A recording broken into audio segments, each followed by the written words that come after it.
Hey, human beings, wherever you are, whether it's evening, like me in the UK, afternoon or morning, I hope you are all doing really well as can possibly be the case in this moment.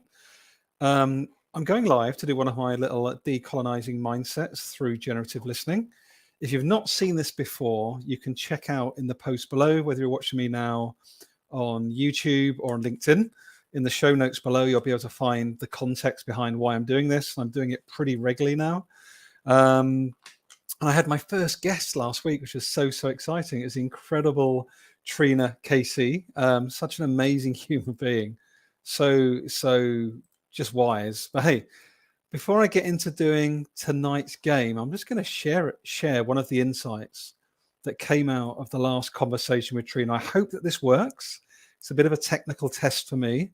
Let's see if you can actually hear what Trina's sharing in this less than 1 minute quote from last week's session. Wow. That's a deep conversation. You know, one of the things that I always try to get people to do is ground themselves in themselves before they start picking apart the other things, because that trauma piece is so profound.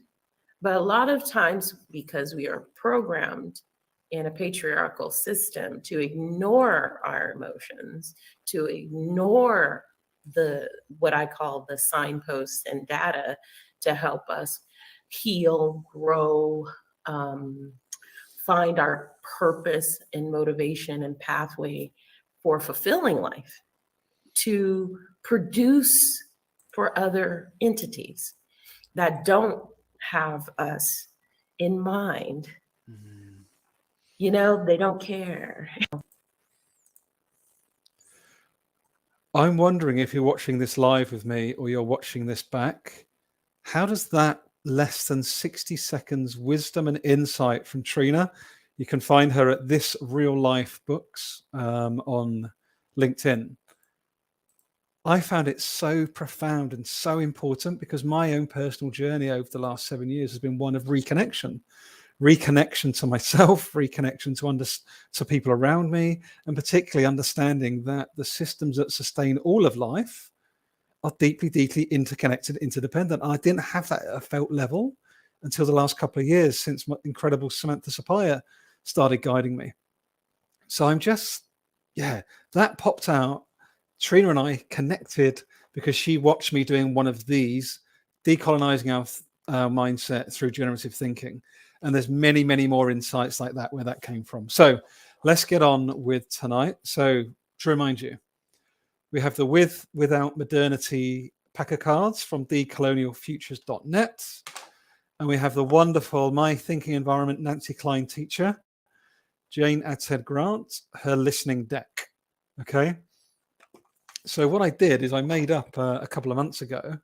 I was just like, why not just have a bit of fun with this? And fun, serious topic, but fun. And let's pick a card at random from each of these packs. So I'm literally going to give these a shuffle. And what happened with Trina last week, I just said, hey, look, like in a minute, just tell me when to stop. Say stop, and I'll pick the card. So let's just go stop now.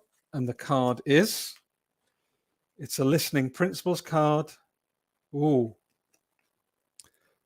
Hold a learning mindset. Consider what you might learn from listening to others. That is the card from Jane Adshead Grant listening deck. Now we're going to go to the Decolonial Futures cards, with or without modernity. Give these a good shuffle as well. And let's see what the universe is dealing up through these cards today. And stop. Put it down. Cut in half. Pull one out. Okay, random card. We've got a hardish question, people. Big one. What cultural ignorances do you continue to embody, and what social tensions are you failing to recognize? So if we put those two cards together in this moment, hold a learning mindset, consider what you might learn from listening to others, combined with what cultural ignorances do you consider to continue to embody, and what social tensions you're failing to recognize? This is just every single time. It blows my mind what these 2 packs of cards deal up from 1 card each. Let me tell you why. What that brings up for me is some of my biggest learning over the last couple of years, again, with Sam helping me, which is for me to be talking to you right now, for us to be communicating. I'm using a laptop, I'm using earphones, we're using technology. There's bits of silica in there, there's bits of quartz, there's rare earth metals. All of this stuff is being extracted from parts of the world that very rarely are included in Western business conversations, right? And there's no way of denying that, whether it's the electric car I've just got, whether it's the holiday you've gone on a plane with the Dreamliner, whether it's the new Apple phone upgrade, whatever it is, oppression and division is baked into the current system that we currently have. And if we don't acknowledge those cultural differences, if we don't understand that for us to be living the life we do in the West, there's some other people on this planet under deep distress, deep harm, and even risking their lives just to try and live in life with their local practices and nature systems. And what would it look like to hold a learning mindset to get really, really curious? It's like, oh my God, Gary just pointed to the fact that maybe everything's not as it seems. Do you mean that me getting my grades, getting the job I was told, being a good boy or girl, or however we identify, getting the promotion, are you trying to tell me that that's not all down to my hard work? Sadly not. And that's a tough pill to swallow. The meritocracy pill was a tough one for me to swallow as Gary over the last couple of years. It really, really was. So I empathize greatly. But the reality of the systems and how they are designed today is they are designed, and there's a brilliant article shared by Emily on LinkedIn yesterday from Time Magazine. And it was just talking about the fact that something like 50 trillion US dollars has been taken from the bottom 90% of society and moved up to the top 1% of society. So investigate that for yourself, challenge it, pull it apart, get curious around how and why that may be happening. I'm very, very confident. In fact, I know in my body, if we can bring these 2 questions together more often, holding a learning mindset, consider what you might learn from others without judgment, without fear, and what cultural ignorances do you continue to embody and what social tensions you're failing to recognize. This type of dialogue will change the world. Maybe not in my generation, but the ability for young people, for politicians, for workplace leaders to engage in discussion around these 2 questions transforms the world. Instead of running around getting busy, trying to hit the next quarter's results, trying to buy another company, all of that is old world extractivist nonsense and will send us off the edge of a cliff. Now, I'm part of it, right? I'm perpetuating it all. I'm not judging anyone. It's the systems. We've been taught this stuff. We've been educated this stuff is the right way to do it.